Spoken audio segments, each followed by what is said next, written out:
Eksperti i sigurisë Drizan Shala ka ngritur shqetësimin më serioz për neutralitetin e KFOR-it pas pranisë së pjesëtarëve të tij në një manifestim festiv në dhjetor 2025, ku u këndua kënga me përmbajtje nacionaliste serbe, Oj Kosovo, Kosovo. Sipas Shalës, kënga promovon narrativën historike dhe territoriale që paraqet Kosovën si tokë serbe dhe bie ndesh me realitetin kushtetues të Kosovës. Ai vlerëson se prania e trupave të KFOR-it konkretisht atyre italiane në këtë aktivitet të tillë conon perceptimin e panshmërisë së misionit dhe mund të shihet si tolerim i një narrative etnopolitike. Shala ka adresuar një sër pyetjesh ndaj komandës së KFOR-it, duke kërkuar sqarime për njohjen paraprake të përmbajtjes së aktivitetit, respektimin e mandatit të neutralitetit dhe masat që do të merren për të shmangur raste të ngjashme në të ardhmen.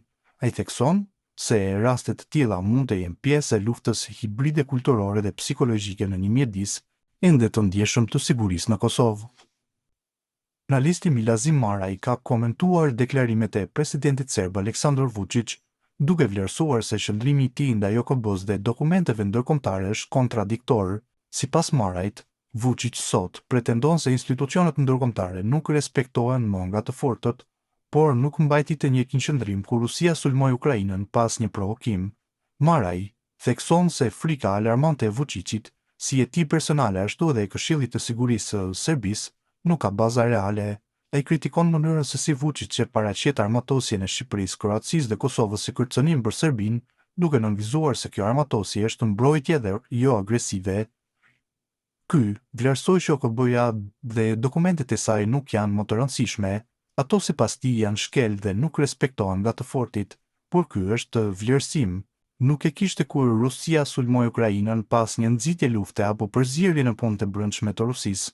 I forti shtyp të ligun, thot Vučić, ku bazohet frika e tij alarmante, madje jo vetëm e tij, por edhe e tërë Këshillit të Sigurimit në Serbi. Vučić përmend edhe aleancën Shqipëri-Kroaci-Kosovë dhe armatosjen e këtyre shteteve. Këtë armatosje e sheh jo si mbrojtje të këtyre shteteve, por nga një shtet luftanxitës që ai e udhëheq, por si rrezik për Serbinë. Frika e këtij kryetari është interesante. Venezuela nuk është në kufi me Serbinë, por ka mjaftueshëm të përbashkëta. Miku i Vučićit, Maduro, tani arrestuar për 42 minuta, e për të cilin ky kishte shumë respekt, duhet të ketë shumë të përbashkëta me homologun e tij. Madje ky ndoshta e ka mbushur kupën më herët se sa Maduro, tha ai. Korrupsioni dhe krimi i organizuar. Maraj thekson se korrupsioni në Serbi është më i larti në gadishullin ilirik, duke nënvizuar se revolta qytetare shpërtheus pas ngjarjeve të rënda në Novi Sad, ku sipas tij korrupsioni u përhap me gjakun e të pafajshmëve. Protestat u përhapën nga kuvendi në mbar Serbinë dhe zgjatën për më shumë se një vit. Ai akuzoi Vučićin për lidhje të ngushta me figura të krimit të organizuar si Radojčić, Belivuk dhe Dodik, duke thënë se mbrojtja e tyre lidhet drejt për drejt me mbjetesën e pushtetit të tij. Maraj përmend gjithashtu tregtinë e drogës dhe armët, përfshirë sipas tij furnizimin e vazhdueshëm të Rusisë, si dhe ndërhyrje destabilizuese të Serbisë në Kosovë dhe në shtetet fqinje në përputhje me interesat e Moskës. Korrupsioni në Serbi është më i larti se në çdo shtet tjetër të gadishullit ilirik. Revolta e qytetarëve serb shpërtheu kur ky korrupsion i la me gjakun e të pafajshmëve në Novi Sad. Këto protesta shpërthyen në kuvend dhe pastaj në tërë Serbinë dhe nuk pushoi një vit. Bosat e krimit Radojčić, Belivuk, Dodik e shumë të tjerë në rrethin e parë pranë këtij kryetari kriminal. Ky kryetar i merr në mbrojtje nga se i ka njerëz të rrethit të parë pranë vetes dhe lënia e tyre në burg rrezikon pozitën e tij. Tregtia e drogës dhe armëve nga Serbia është një tjetër krim. Ky në Ukrainë dërgon pak municion ndërsa në Rusi armatë të tërë ushtarësh dhe armë e municione pa ndërprerje. Bia është dobët për të mashtruar CIA dhe FBI-n. Çrregullime planifikon dhe investon në shtete fqinje si Kosovë, Bosnjë, Malezi, Kroaci dhe Maqedoni, varësisht ku e kërkon Rusia.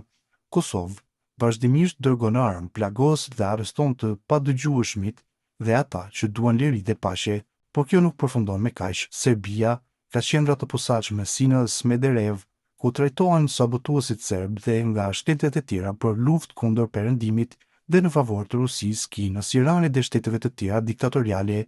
Ndikimet e tyre u pan dhe nuk ndalen në Bosnjë, Slovaki, Kosovë, Maqedoni, Maltëzi, ndoshta edhe në Gjermani dhe shtetet e tjera të perëndimit. Rasti i zjarrit të klubeve në Maqedoni dhe tani në Zvicër mund të ketë një dorë të specializuar nga ekspertët rusë dhe serb të trajnuar në Serbi. Sulmi në Kosovë në fshatin Banjsk në veri të Mitrovicës tregon edhe implikimin e thellë të kishës serbe në këto krime. Pelegrinet e sjellë në këtë kishë ishin përgatitur të jenë viktima kur banë për mirën e Serbisë sikur rasti Panda. Ata duhet të falenderojnë policinë e Kosovës, përndryshe kishin përfunduar atë ditë nga të afërmit e këtyre kriminalëve. Bashkëpunimi i ngushtë i Serbisë me Rusisë dhe Kinën, duke qenë pjesë e projektit të tyre gjeopolitik, është një tjetër krim i planifikuar kundër njerëzimit. Vučić është i shqetësuar edhe nga vlerësimi i BE-s se veprimi ndaj Maduros është i lishëm, ndërsa ky e quan të palishëm, ndoshta në bazë të asaj që deri tani ka bërë e paramendon veten cimer me Maduron ose fqinj me Bashar al-Assadin, shpjegon ai. Në përfundim, Maraj thekson se Vučić nuk mund të friksoj popullin serb me zhvillime aktuale pasi interesat e tij janë tërësisht të ndara nga ato të qytetarëve dhe sipas tij të ngjashme me rrugën e Nicolas Maduro. Ai vlerëson se retorika e Vučićit për të drejtën e forcës pasqyrohet në veprimet e tij përfshirë rastin e Banjskës dhe Ujmanit.